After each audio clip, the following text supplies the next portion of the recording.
Hey guys, what's up? Welcome to another episode of the Lab Podcast. Today we have an exciting episode for you. Kel and I will be talking about metabolic adaptation. But first, we'll be talking about a few more mm, up to date topics, things going on in the news, some fun things, some not so fun things. Uh, so, yeah, Kel, how's it going? Oh, it's going okay. Just kind of grinding it out before Christmas. You know how it goes. Um, but yeah, we are hosting this year, so Oh, trying to get the house all sorted, and because we've are still kind of getting settled here, it's trying to hurry up and like fix things and make sure we have enough chairs for everybody and that kind of thing. So just fun. last minute runarounds. How about you? Yeah. How you doing? Pretty good. Uh, not hosting, I don't think. Yeah, it's like going over to my parents. Um, Nice. but nothing too crazy. Yeah. Um, yeah. And as far as life, what is life? It's almost the end of the year. I don't know if you realize that, but yeah. It's crazy how it's like I feel like December just flew by without me even like doing anything. Yeah. Yeah. And this year did not turn out how I wanted it to. But there's always next year, and there's still lessons learned. Um, I just I got a new ERP therapist because the last one I had like sucked ass, and I didn't even really realize how bad she sucked until like I got a new ERP therapist. And damn, like I want my money back for. I feel like this whole year I just want to tell all the people I want my money back. Stop stealing from me, like Yeah, please, but whatever. So, it's so frustrating. yeah. But you're almost there. I know the winter solstice is what tomorrow, Friday to Saturday, I think. So think start light will the days are going to start getting longer again, which is exciting. Nice. I noticed that yesterday we were driving home from the gym. It was like 4:30 and it wasn't dark yet. And so I was like, "Oh, that means we're like on the up. It's not going to get darker. It's going to start gradually being lighter later." So, thank God. We are. I'm sure. Well, I'm sure you know. Maddie is a little witchy, so she really likes the moon stuff and all that kind of thing. Mhm. Anyways, we're doing a winter solstice ritual, which is very similar to like kind of New Year's Eve. Like it's very resolutions, goals based. You want to hear about it though? I think it's kind of fun. Yes. So, Let's so this year, so what I'm doing is I'm writing down 10 goals I would have for next year, and they don't all have to be big, but just things I want to work towards for next year. 10 things, and then you burn all but one of them at random after you fold them up. So you kind of like pull them out of a bucket and burn 9 of them, and then the last one is supposed to be what the universe is directing you towards. So that uh, can be like the main goal. Uh, yeah. So I'm gonna try it this year. We'll see how it goes. I'll let you know. We're doing it nice. on Saturday. Hell yeah. Do you like have goals um set for the new year? Are you a resolution or a goal guy? How's that I work for I you? am very much a goal guy. I have it on my to do list today to brainstorm my goals for next week. So I have it on my list to make a list. But I think next year the big goal is like getting like we're getting married, so like getting all of that to go smoothly. But also, I know I really want to grow business, and I think a lot of my goals are going to be skill based this year. So I really want to focus on like different skills I want to kind of acquire. Nice. So yeah, so that's kind of what I'm thinking at least. Yeah, How about that's you? Have you awesome. started thinking that far yet? Um, I mean, kind of, but not really. I feel like it's one, I have like PTSD from making goals from last year because it just did not unfold at all how I was hoping. Uh, and I spent so much in of this year in survival mode that I'm kind of like, I just want to not continue being in survival mode. So I Yeah. was just like, I'm not really sure what that looks like. Of course, I want to make progress. Like with my business, with OCD, that might be, it might by default end up being like this mental health uh progress year, just kind of, you know, also recovering from the last year. Uh, but I do have a theme which I always tend to choose for the year, and it's fuck it mode, because it's kind of like, um, I described this on my podcast the other day, but have you seen Me, Myself, and Irene with Jim Mm-hmm. Carrey? And he has like his alter ego that like doesn't take shit and just does Yeah. everything like the opposite. And his like alter ego's name is Hank. So essentially, like, Hank is my fuck it mode example. It's kind of that side of you that's like, no, fuck you, not letting you like take my power, not giving you my money. Yep. And if something's wrong, I'm gonna tell you, and I'll just be like, it's okay. It must be my fault, like, just gonna soak it in. Um, so that is my theme. And so right now I'm like, all I have is a theme and then my values that I'm just gonna kind of follow. I might end up writing something down more specific, but for now I'm kind of like, uh, I'm just, I survived, and I Yeah. want to just not feel like I'm just surviving next year. That's basically, Absolutely. yeah. I like that. I like that. And um, it's like self care essentially. Yeah, yeah, but in like And a, I'm gonna kick someone's ass in an kind of edgy way. way. Yeah. I It's like I got my own ass kicked like this year. I'm gonna kick some more ass. I mean, not physically. I'm not gonna get violent, but I mean like it. mentally. I heck yeah, heck yeah, awesome. Yeah. Well, I like that. Um, let's go. You want to jump into our current events? Yeah. So I was thinking, I have been just fascinated by this whole drone thing. Drone, orb, what is it? Are the aliens? Is military, Um, yeah, how up to date are you on things, just so we know? So I'm pretty up to date. I know there are hillbillies shooting at him now, which is hilarious to me. Hilarious and also terrifying because like you can't just shoot bullets in the air and not expect them I to come down and hurt someone.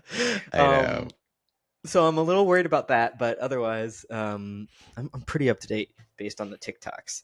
So what do you think they are? Who are you believing right now? I have gone down some rabbit holes for sure. Honestly, the best explanation I've seen. So they've kind of ruled out the whole, they're, military drones sniffing out, nuclear shit, because they found the nuclear shit that they supposedly might have been looking for. It was just like medical grade something that they shipped Hmm. or for PET scans. Anyways, so they found that, not using the drones, but so it's kind of like, well, they're not like searching for anything. And then, there's a few theories even within like the people who think, or who, believe in UFOs. It's like, oh, it's a distraction. It's a fake, you know, uh, disclosure. Red herring. Yeah, it's just a distraction. I'm like, but what, for what?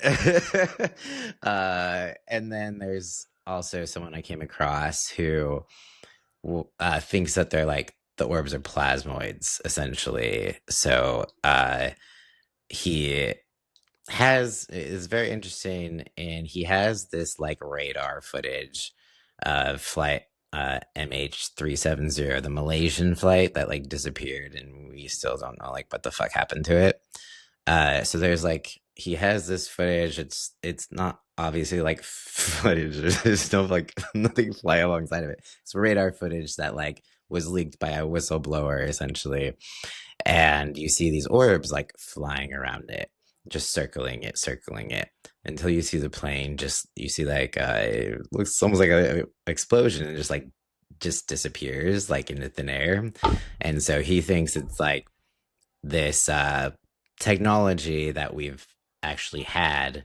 I think we've gotten from UFOs, so it's still like connected, um, to like kind of teleport or that sort of thing. Like there's something about like cold energy or something along the lines where they don't need heat for the energy and plasma, blah blah blah, and different dimensions, blah blah blah. All that kind of shit, like real rabbit hole conspiracy shit. Um, and that one I find the most interesting because it's like also scientific and not just this like it's aliens or angels. It's like, yeah, Yeah, mathematical. makes more sense. Yeah, Yeah. I think it's all military. I think that they're doing something crazy. I think because I don't know. I've been expecting more Trump bullshit, to be frank. Like especially with, not to link it to another case or anything like that, but like with the CEO killer getting charged with terrorism. Like I think that they're trying to do some kind of surveillance. That's my opinion, on major cities, and yeah, that's kind of where my head goes. Mhm. But that could be also the side of TikTok I'm on. You know what I mean? I'm just Yeah. leaning a little bit more left in my algorithm as opposed to into the aliens right now. So it's Yeah. I'm getting, so that's what I'm getting seeing the most of. But Hmm. yeah, I just am a real big not trusting the government right now No, thing. yeah. So I don't believe anything that they say. No, yeah. And think maybe the opposite. Yeah, no, I mean that makes sense. I think the biggest thing that has taken me maybe to believe otherwise outside of that is, you know, like what they would at least create some sort of cover story just to like not create chaos and have people shooting into the fucking air trying to shoot down drones. But also those drones are expensive. They're gonna tell people like, hey, if you fucking shoot these down, there's gonna be consequences. So since they like haven't really done anything about that, uh and at least lie to us in a way that's not like, oh, I don't know. Like that is not helping. um so yeah, and they're seeing them in like other countries, so That's true. that's where I'm like, okay, I that's don't know. The different. U.S. does like to do that in everybody's business, but one my other thought on pro government side of doing that, not that I'm pro government, is that they're not shooting them down, and that is also kind of weird. I think that Oh they yeah. aren't doing anything about them because everybody like we have usually a very secure airspace. You know what I mean? Yeah. Yeah. That's definitely, I think that's like the biggest question is like, why aren't we shooting them down if they are not ours? uh I think Trump did say a little bit about it. Um, Basically, he was like, they know what they are, where they're coming from, blah, blah, blah. But they're not telling us. And like a reporter asked him, like, are you going to have a security brief on it? And he was just like, I can't comment on that or whatever. So I think Trump knows something. Funny, Elon has been completely silent. I'm like, is this fucking him? Like in his SpaceX shit, Stupid like, SpaceX stuff. Yeah, yeah, like is he pulling some kind of weird shit just to, I mess with wouldn't be us? shocked. I would not either. Um, so considering he has not commented on it whatsoever, little sus. Um, Hmm. but again, maybe he can't because he is involved with like government contracts and the space shit, and I don't know what he can or cannot say. Uh, but to not even acknowledge it is definitely weird. So yeah, but Yeah, especially because he is such a loudmouth and bragger about everything. So I don't right. know. Maybe at some point he's waiting to just have the moment where he can brag after he legit gets people to freak the fuck out. Uh, Maybe they're waiting for something big to happen, like in public again, so that then they'll go, "Oh, now we're gonna announce. Now we're gonna announce it." That way, it can be as a distraction still. yeah, yeah. They did just recently have. There's been kind of a a line of a timeline. So obviously, not too long ago, they had like their first like hearing about UFOs and stuff, and they like actually admitted, and we're like, wait, what? Like, there's you have recovered crafts, and then they had a more recent one, what, like a month ago, um, Yeah. the same thing, saying that they've been doing this shit for a while. That they've been trying to take the technology and reverse engineer. And Mhm. so just to think about that is like, what? Holy shit. And so there's just this weird kind of eerie feeling of, were they holding these meetings because they knew it was kind of coming, and they're like, oh yeah, we need to say at least a little something, get people to kind of warm up to it. um or is this all just part of the bullshit that they're, I don't know, like, you don't know if there's just this like staged shit that, like, what are they doing? um Worst thing is no one's saying anything. That's the hard part. So then we're only left to speculation. Yeah. And it'd be real fun, to see, like, if you knew it was happening and you're just on Twitter, like, reading all this shit, or TikTok, and you're just like, these motherfuckers. These idiots. Like, well, at least it's a way to entertain us. I mean, it is kind of uniting. We're all in the dark. No one knows what they are. No one can blame it on the left or the right. So I mean, there is the whole like, oh, this is how they're going to prevent Trump from taking office. And it's like, what are you talking about? What does that have to do with it? Like, we're just going to be distracted while he just moves in, it's yeah. Crazy. It's just crazy. Yeah. And I do think it's funny because like no one I feel like is very worried. Everybody's just like, oh, that's weird. Well, Like, it's you know what I because, mean? 'Cause it's like we're all dead inside. no, it's true. We're like, nothing can surprise us anymore. But also, if they are aliens, it's almost more like, awesome, come and fucking save us from ourselves. Beam us up then, or Yes. just end it. Just get it over with. Make it quick and painless. Yeah, like, let's Independence Day this shit. So, or maybe they're, I'm honestly, if it's like this Elon way of uh releasing his latest invention, it's like Tesla drones or some shit. Jesus.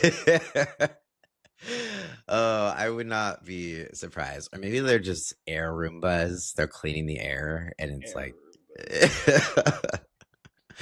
but yeah, we'll find out eventually. Maybe, hopefully. Maybe. No. Yeah. Until then, there's But rabbit holes to go down. yeah, until then, we'll hopefully one day there will be a Netflix documentary about it, and we'll be like, "Oh yeah, you remember that?" Yeah, hopefully it won't be like unsolved mysteries, because I need this solved. It's this, we are living unsolved mysteries. We need Yeah, an right. answer. That's true. Like, if this just goes That's true. unsolved, I'm gonna go crazy. I hate secrets. I want to know. That's hilarious. uh, I love anyway. it. Oh, so do we want to talk about the other part of the news and the trans youth and kind of what's going on Yeah, there? so yeah, obviously that's like a really big topic right now. Both with it being something that, conservatives campaigned off of, like, not wanting trans stuff in schools, or, basically they think we're just grooming trans kids into being trans, and they don't want it. They don't want their kids being exposed to it, that sort of thing. But also, we are kind of in this. Yeah, it's just like youth stuff. They're always on saving the children, even though they technically like don't do anything for children besides, Or care about them? assault them. Yeah. So, uh, what inspired this? So I'm like, I came across this article, and it says UCLA student sues California doctors. Says she was fast tracked into transgender surgery, essentially claiming that, she had trauma, had a lot of other psychological issues going on, but instead of getting therapy, they put her through transition, and so now she's suing them. Um, I know this has been a controversial topic for a while. Like, how do we navigate transition for the youth? How, you know, what do we allow legally? How much should the government have their hand in this in the first place? Yeah, what are your thoughts on things? So I have a really hard time with this all just because like for example, right now I am a 36-year-old man and I have to get 2 letters to get my hysterectomy. And it's so annoying because like, didn't I do this? I've already done all the government paperwork. It feels stupid, right? And it Yeah, slows the process down. Um, so I think on one hand, it's fucking bullshit because I should be able to do what I want with my body. I, but I do think when you're under 18, I think it's hard. Like I can understand. Obviously, I was not. I was so unaware of everything when I was under 18. yeah, same. I wasn't going through this. I was uncomfortable with my body, but I don't even think I understood what being transgender meant. Yeah, Um, let alone thinking that I could do it. Um, so I did want to say that out loud first. yeah, Um, but anyways, to get back to the question at hand, I think that I'm fine with a certain level of things until you're 18. I'm in a big support of doing puberty blockers. I know that's a really popular thing when people are first understanding transitioning and stuff, and uh, it's just like putting pause on everything. And I think it buys time in my yeah, view. I've seen very little research about it being problematic or it's reversible. You can just stop whenever you want. I don't really see any damage in that.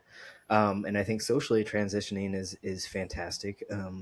I think it is up to the parents and the therapist and the docs on everything else. I don't think necessarily that the state should be mandating it regardless. But that's kind of where I pin stay. Your body, your choice. And yeah. I do think it's kind of bullshit that this person is suing. Yeah. Just because I do know there are a ton of steps that you take before you're allowed to do shit. It's not like you can just be like, oh, come out one day and have everything done the next. This is a slow fucking process. You know Yeah. what I mean?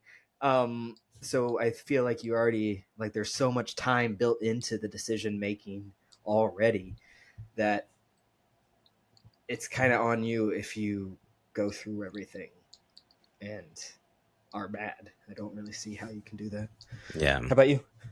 I think like as an adult, yeah, but I think it's a little different when it comes to youth because you don't know who you are.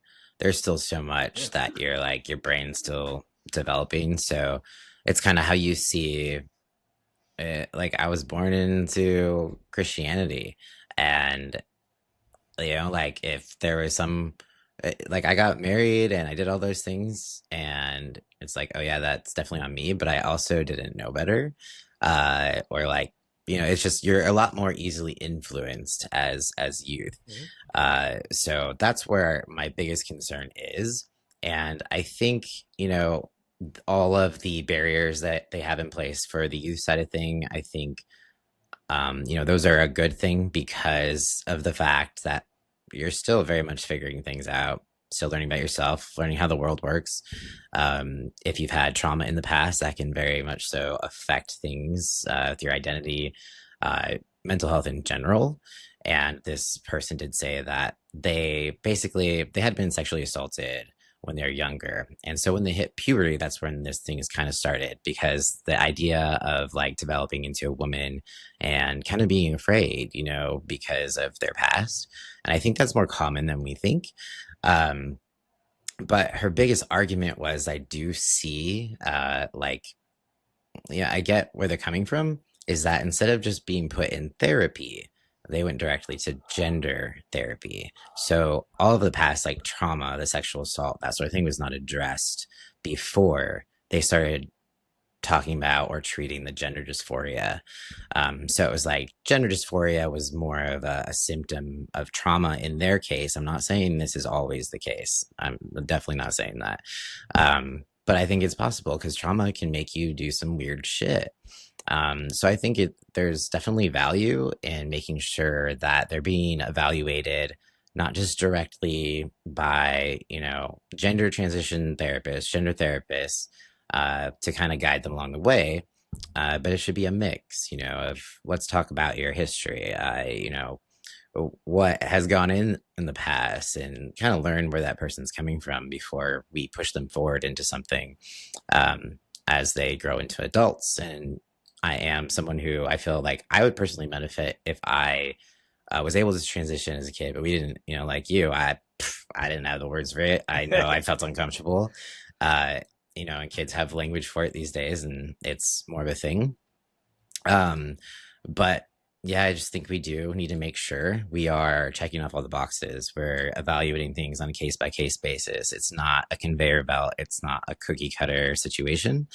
And unfortunately, I feel like it, we have this sense of urgency where a lot of times we have the narrative of, if we don't get these kids transitioned, or we don't let them transition, or if we don't hurry along in the process, then they're going to commit suicide. And on one hand, yes, that could be potentially possible. On the other, I feel like we're creating that as like an actual path. And like the kids hear that and the parents hear that. And so the kids think, oh, yeah, if I don't get this, my only option is to die. And it might, it's like, it's not that you're not ever going to have this happen. So it's like, how can we support the youth, even if it takes time, with therapy, with support groups, being able to transition socially, supporting them with the social transition, to like do whatever you can to let them know that they're loved and that they're safe and they can experiment with things, without like physically pushing them forward yet, and also keeping them safe and not you know having them end up committing suicide, that sort of thing. Because either way, it's like, growing up, if it comes to be like this person who is suing, they're going to have a long road of mental health issues, also a chance of committing suicide, because that's a lot to deal with. Imagine if you have these things that are like, what if marriage was permanent and I couldn't get divorced, and I would not want to live anymore. So being trapped in a marriage, or being trapped in a body that unfortunately you went through some medical procedures that are irreversible, it's pretty heavy. So it's like, I don't know the answer, but I do think we need to be really logical about it and know that these kids understand it's hard for them, that it's permanent. It's like people say, we can't even get tattoos until we're 18. So it's hard for me to feel like they understand what is truly happening when they're going through certain procedures. And that's where, puberty blockers can very much so be helpful. I know that people don't like those either, because we don't have long-term studies of the impacts on your health, but I do feel like it's a better option than going to like, you know, straight to surgery, or letting natural things take its course, with the potential that there could be more issues down the road, because now they have to have more surgeries, or it gets complicated the older you get. But yeah, that Yeah, was absolutely. long-winded. And that's oh no, but I think you make a lot of really good points, because I agree with you on most everything, right? So I do think it's important to have like a structure, right? Yeah. A general structure. But it to me it seems like one, we have to I don't know why I repeated that twice. We have to understand that there's a lot at play, because healthcare is just so complicated in the Yeah. US, and getting any kind of treatment is one thing. Getting to therapy is one thing. And that's such a barrier for folks. And I think maybe if we focused a lot more on kind of like what you said, to give someone like a general therapist and make sure their mental health is in the right spot before transitioning. I know that that's what the whole intention of having those letters before you get any procedures done. Yeah. And I know I don't think I ever went to a therapist that specialized in gender just therapy or anything along those lines, just because we're old as fuck and that wasn't a thing that you could Yeah. like do in BFE Texas is where I was at the time. So it was like that's that's just silly. So I just went to a regular therapist. So we hashed out everything, right? Because Yeah. it was like so much to dig through. Mhm. Um, and so in that way, I guess I don't necessarily have a good picture of how it's going now. I guess I'm not the most up to date on like what do you do if you're a trans youth and want to get stuff done. Yeah. Are you going like I don't know what it's like to just go to a gender only or a therapist that specializes in like gender therapy. But that's why I kind of love the idea of puberty blockers. Just and I guess yes, you if you decided to block your puberty for 4 years and then decided to maybe go back, that I don't know what that looks like. I don't know. I'm not someone who can make those kind of decisions, but I do think it gives us a lot of wiggle room, and I don't really understand why people are so upset about those. And I know, yes, we don't have the long term effects, but um, to me, it seems like a happy medium that keeps these kids alive and allows us to give them the therapy they needed and not to traumatize them by going through puberty, right? Yeah. Yeah, for sure. Because it's hard because it's like there's permanent effects of either way. Yeah. It's a Well, 50-50 and it's chance. well, and it's hard to say because like we allow kids to make some decisions that are permanent decisions. Like you know what I mean? Like and that they have to deal with the permanent consequences all the time. Like we can throw out pregnancy, um, is something that kids can deal with in high school and is a forced thing that they cannot change, and especially in certain states, you know. And it's I don't know, and you can get a tattoo if you get your parents to sign. Like my sister was under 18 when she got her first tattoo, and I understand that these are different scenarios. But what drives me crazy, I think, the most about the U.S. and maybe this is the tism in me, but I hate the fact that like we can't just make one blanket decision based on logic. Like, okay, so you can't do shit with your body that's permanent until your brain develops. So make that the line. You know what I mean? Yeah. I would love a neat, tidy system like that. Yeah.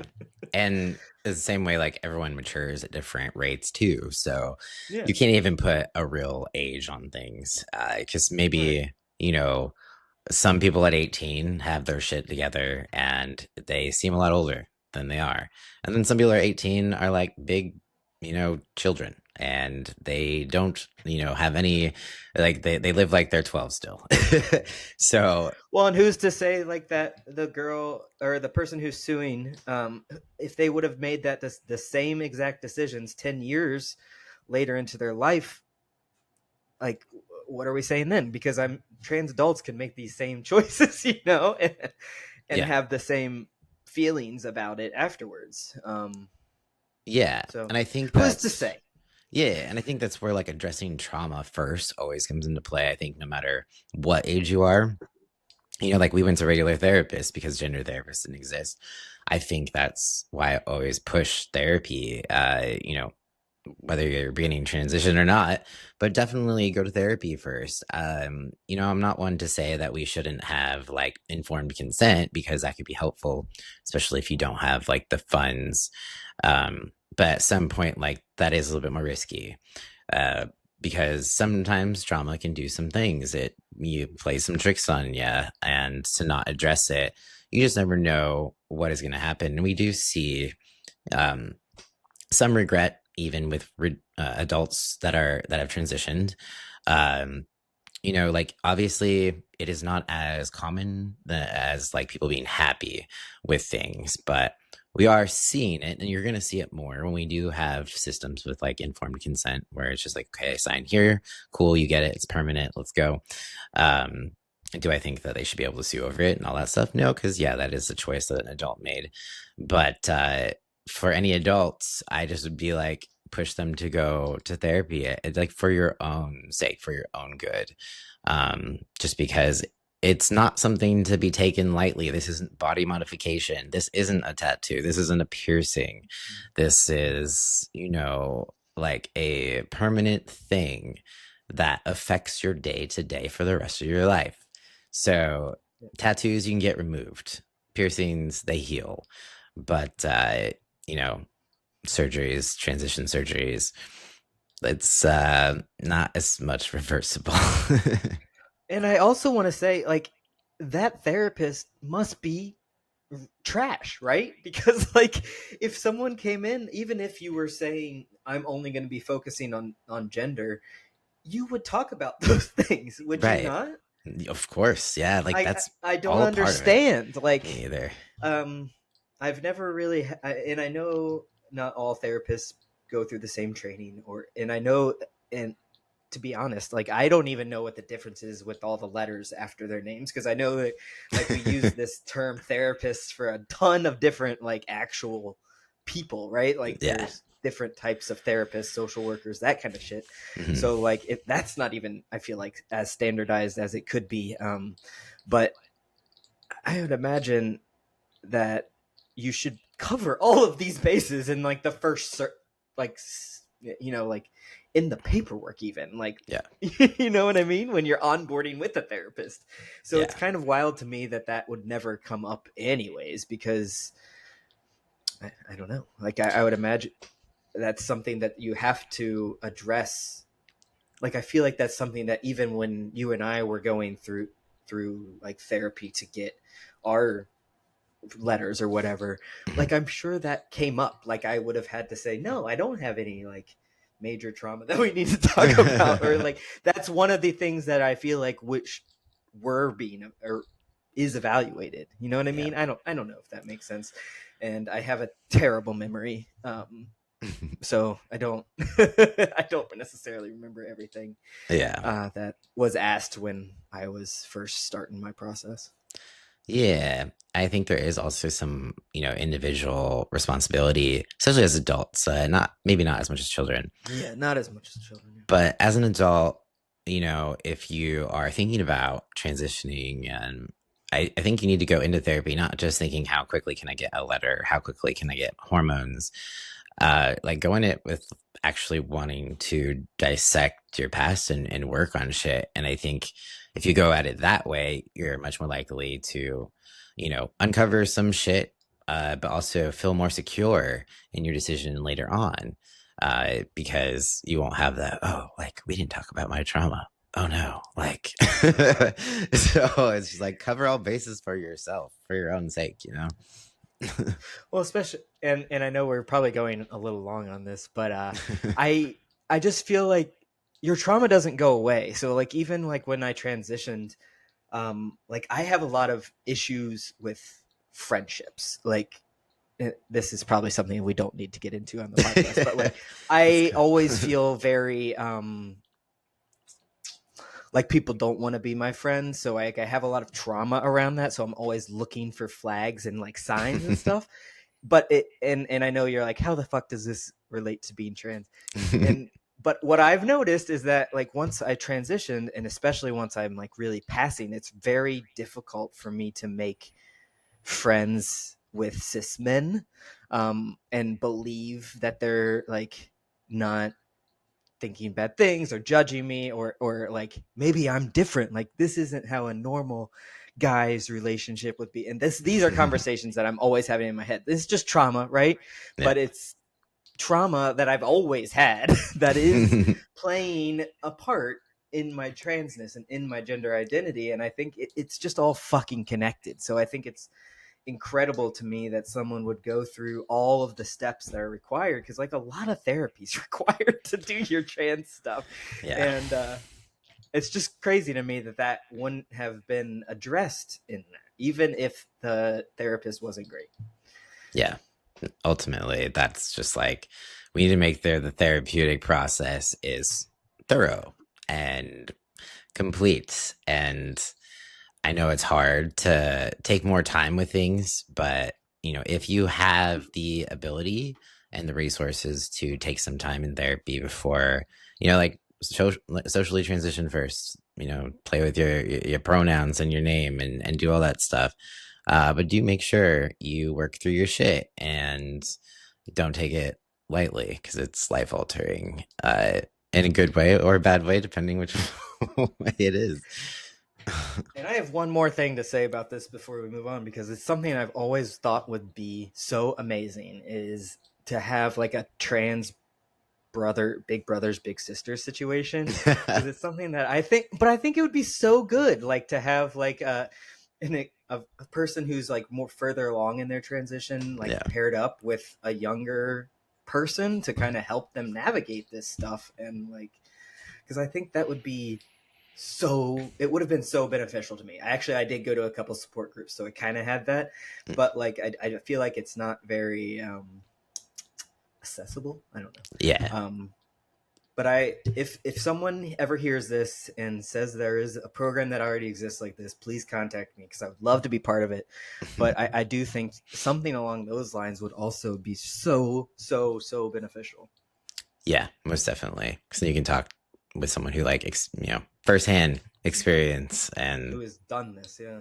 Yeah, I think it kind of exists organically, but not something that's this official, program where it's like find your big brother. Or I think maybe something someone tried to at one point and it just didn't really work out. It's hard. I mean, it would be really hard to do it because it would be a massive undertaking, and our community is so much smaller than regular big brothers, big sisters. That sounded terrible. That's not to say that we're not regular, but like OG big brothers, big sisters. Yeah. No. You know what I mean? Yeah. I've been in a bunch of groups like that when I was in college, like the mentorship kind of programs for like kids who have been disadvantaged in some way. I used to work through the court system doing that, so I just always thought it was really helpful and really really cool for both parties involved. I don't know. Yeah, that would be a good idea. Maybe we'll have to brainstorm on that one or see if we find something that already exists. But yeah, so should we move on to 45 minutes in? We're gonna actually talk about like maybe this is the topic today, guys. Well, we can always just talk about muscle adaptation later, but I don't. We went a little long. We did. Well, we'll just 20 minutes, right? We'll just cover it. Yeah, we'll cover it. Yeah. So metabolic adaptation. You want me to read the definition? I pulled it up. Yeah, sure. Go for it. All right, cool. So what is muscle adaptation? So it is your body's way of getting stronger and more efficient in response to stress that you put on it during exercise. When you lift weights, you're essentially challenging your muscles to do something they're not used to. And in response, your body adapts to that, building stronger muscles so that the challenge feels easier next time.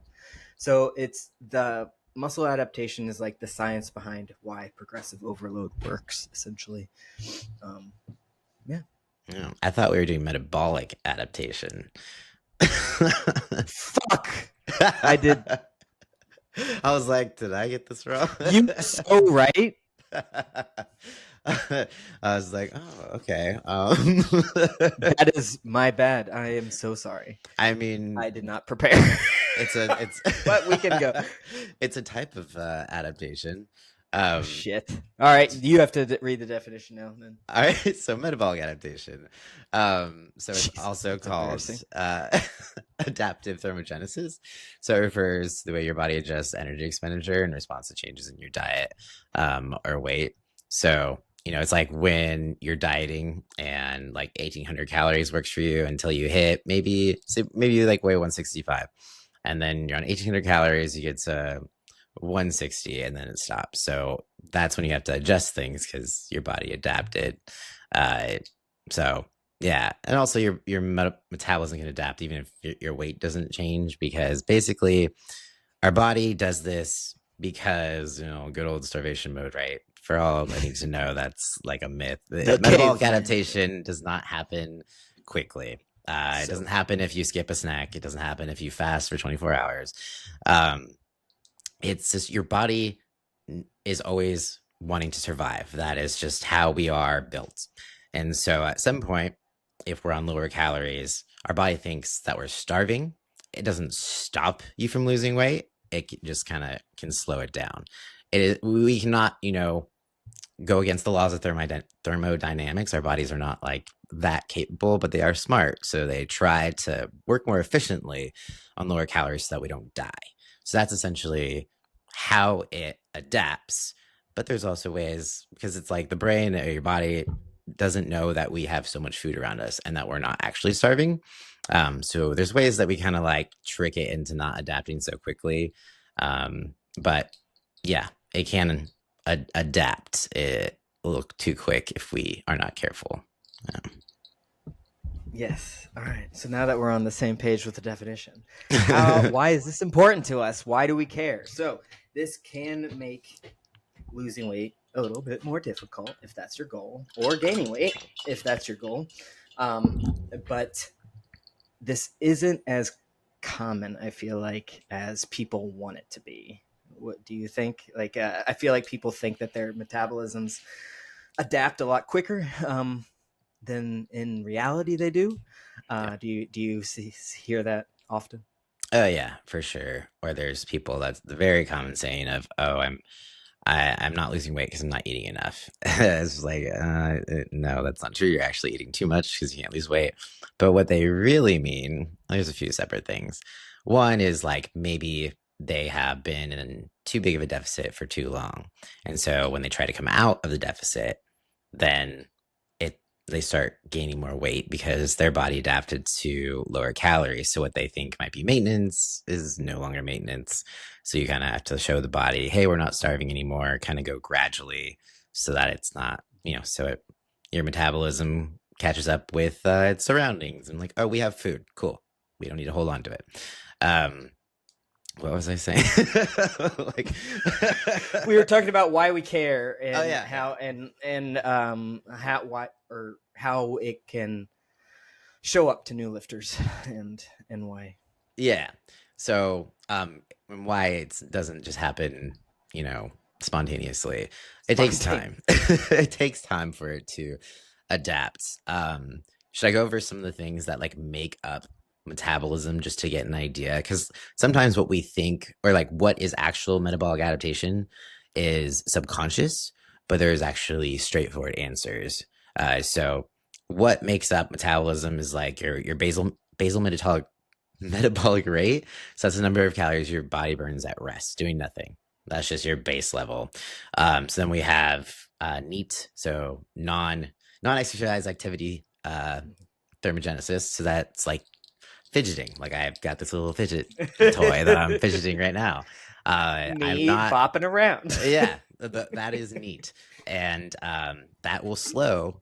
You won't even realize subconsciously if you're in a deficit. Like if you go back and watch some of your episodes, if uh, we didn't do any episodes when you were like deep in prep, but you'd probably notice a difference in like how you talk, how you're moving. It's slower. You're not fidgeting as much because your body it knows that you don't have as much energy. So subconsciously it kind of represses that, but you don't even notice. So you walk a lot slower, I noticed also. Yeah. I walked so freaking slow at the end of prep. So did I. I've never been this slow of a walker. I'm like, I'm dying. Maddie's like, can we please go faster? Or she'd be like 10 feet ahead of me. I'm like, I'll get there when I get there. You're like, have fun by yourself because I'm going to stay here. And then we also have the thermic effect of food. So this is like your body actually does use energy to digest food. It's not as much as people might think. There's no negative calorie foods. Like even if you eat celery, it does have calories. Even celery isn't negative yet. Yeah. But it's going to take more calories to digest than like a cheese stick, so yeah. And then calories, yeah, those have like zero. There's no thermic effect of food essentially with liquid calories. So no. Yeah. And we got hormonal changes that happen as you're in a deficit. We have like your leptin and your ghrelin levels will change. You'll get hungrier as you're in a deficit, or you'll just get less hungry the more body fat you have. So these all kind of work together and telling the body what it needs to do. And we're just over here, like just wanting to compete in bodybuilding. We're not thinking about what our body wants. We're just like, come on, body, like starve. Just let yourself starve. Just starve. Take that, Yeah. body. Yeah. So I don't know where All we. right. So should we tell the people how can you know that your metabolism has adapted versus non-adapted? Adapted versus non-adaptive. Um, Sorry, I also have this puppy who keeps biting me. Oh. She's woken up from her nap and has turned into a piranha. Last week my dog was licking her asshole and I couldn't stand it anymore, so I get it. Yeah. Oh my gosh. Sorry to our listeners. So basically it's like one of those things, like if you're doing absolutely everything perfectly the same that you're doing, suddenly you plateau. That would be an example of adaptation. That's kind of the most straightforward way. It generally, people think it's adaptation when it's not. There's always, you're moving less. That's why it's always good to set a step goal so that you're consistent and you at least have a base level of movement in your day. Because like I said, if you're not keeping track of your steps, stuff like that, you might be like, man, I'm eating the same, all that, but now I'm not losing weight anymore, or I'm gaining weight. It's like, okay, how much are you moving? Did you lower that? You probably did. You didn't notice, did you? So right, and I think a lot of this goes back to just making sure that you're making your decisions and your kind of plans based on actual data as opposed to, well, I think it might be, or I feel like that. You want to make all your decisions based off of actual numbers. So if you are tracking all your food, you know how much you're eating, you know how much you're sleeping, you know how much you're moving. The more data you have, the easier it is to kind of to read the trends, to figure out what's going on, and kind of through the process of elimination, you can kind of get to that last thing is probably metabolic adaptation. yeah, it's like your last resort, like Last resort. Yeah. if The you last on the list. absolutely Eliminate know. everything else first. Yes, that's essentially, yes, that's what you need to do to figure it out. Should I go over some ways to kind of mitigate it, like if you're in a calorie Yeah, deficit? absolutely. So one, strength training. That's the biggest thing because the more muscle you have, the higher your metabolism is.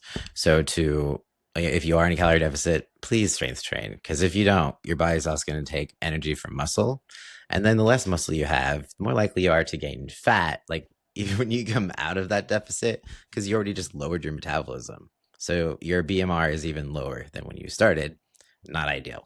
So strength training is just not optional if you want to do this long term. Yeah. Protein intake as well, because you want to keep that muscle. So make sure you're getting enough when you're in a deficit. And let's see. Oh yeah, diet breaks. That's a good little way to throw higher calories. So just to like let your body know, hey, we're not actually starving.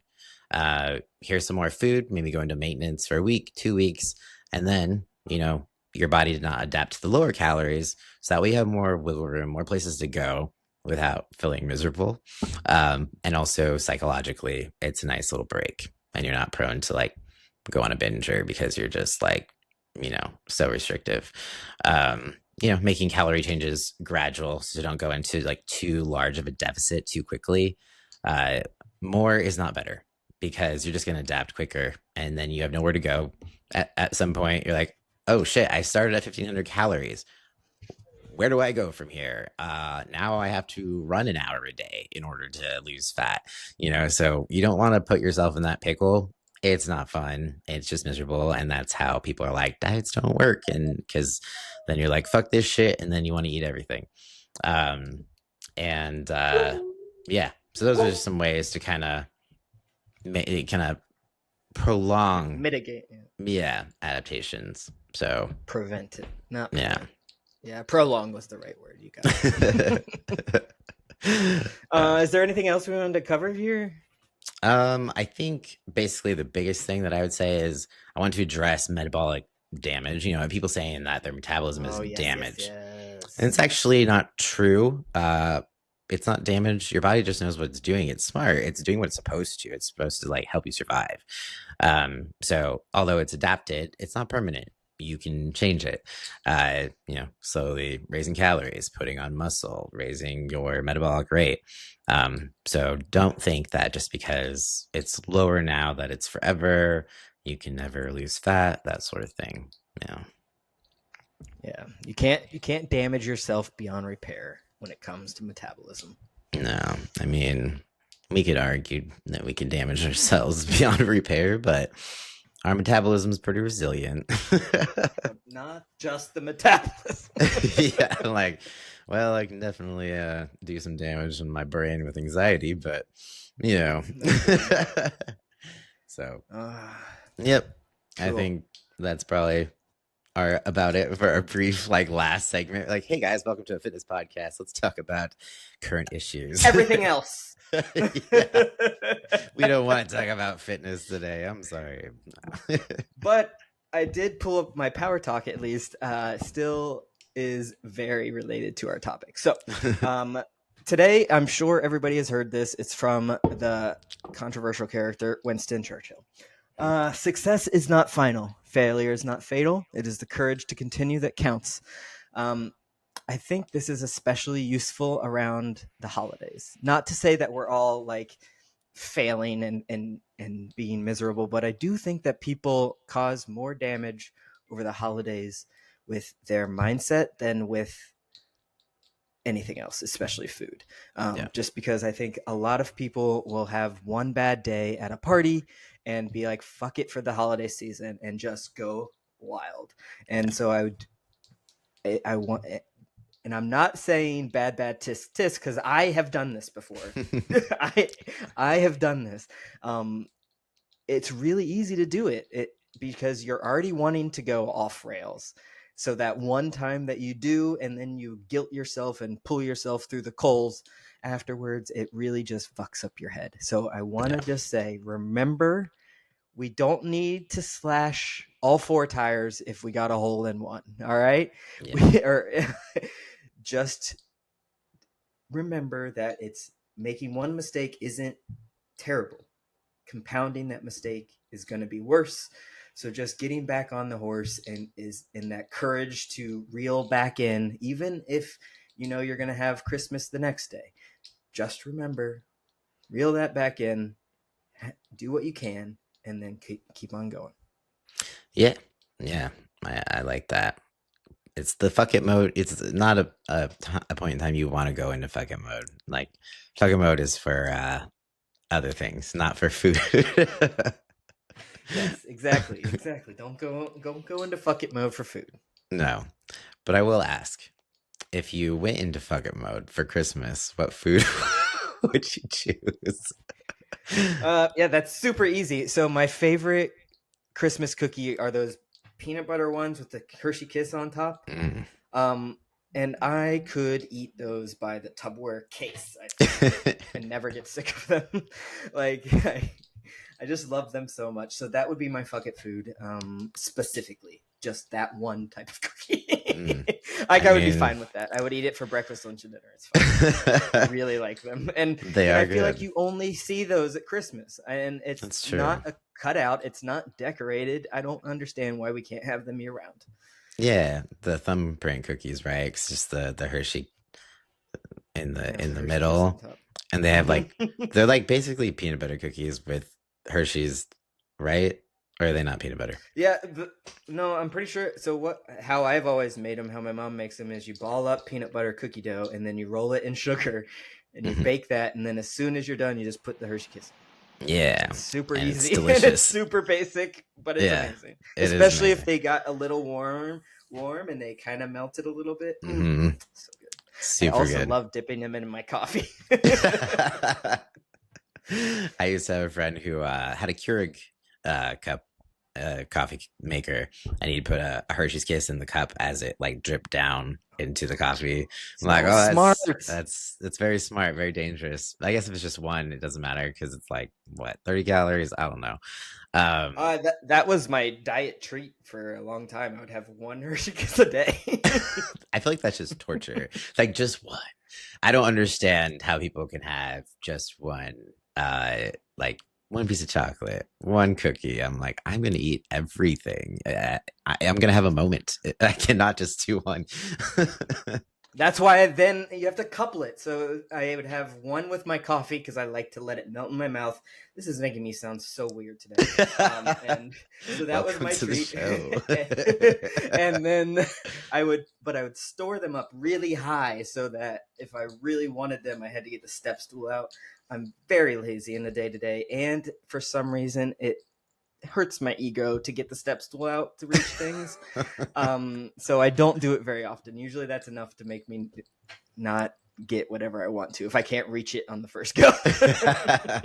That's amazing. I mean, at least you know how to control your environment. It's a learning I lesson. do. Like, there's a lesson for you kids out there, like kids. It's like, What's your it, food though? I want to hear it. uh, I mean, I love cookies too. I would say I mean, chocolate chip or sugar cookies or snickerdoodle. Honestly, snickerdoodle is probably like my favorite. And, oof, yeah, I could definitely just go ham on it. It's why I don't like make them because I will eat them all. And like I love the dough too, so that's not even safe. If I like make cookies and I'm in the process, I'm like I'm gonna eat half the dough while I'm there. So I'm like, no, You're I'm only not. baking like 2 cookies. Yeah, legit. I'm like, I just want to eat the cookie dough. But yeah, I would say chocolate chip, sugar cookie, or snickerdoodle. Yeah, I if I was I to don't go and fuck with fucking sugar mode. cookie. Really, I like the Luckily, frosting. Yeah. see, I think I do also am very anti fruit or non chocolate. No, it's just fruit. I don't like fruit in desserts or anything. Or so like when people have issues with like a big one that I don't care about is like cheesecake and like strawberry cheesecake. I'm like, "Bleh, not worth it. Or like cookies with fruit in it if they have raisins in it. I'm like, "Bleh, God." Yeah. Yeah, me Um, either. but I don't like frosting either, especially because it's like royal icing is usually what they use for sugar cookies, and it's even more. Bleh. I don't know. I, bah Yeah. humbug to that, but those fucking chocolate shit, going down. Yeah. Those are good. But I'm with you with the fruit thing, but I do like pie. Do you like pie? I do love pie. Man, I that's a do. fruit dessert. I'm like, yes. Or like a I think that's the turnover. only one I'm cool with. Yeah. Turnover. I think you could only get me with a turnover if it had like some kind of cinnamon situation involved, or like it would have to be something or like a crisp, like an apple crisp. I like a lot, but I think I Yeah. like it most because of the crisp part. Yeah, for sure. It's like or Pop Tarts. The Oh my god, dude! So this we're getting so off the rails, Oh, but it's fine. It's that's our own okay. show. We can do what we want. That's true.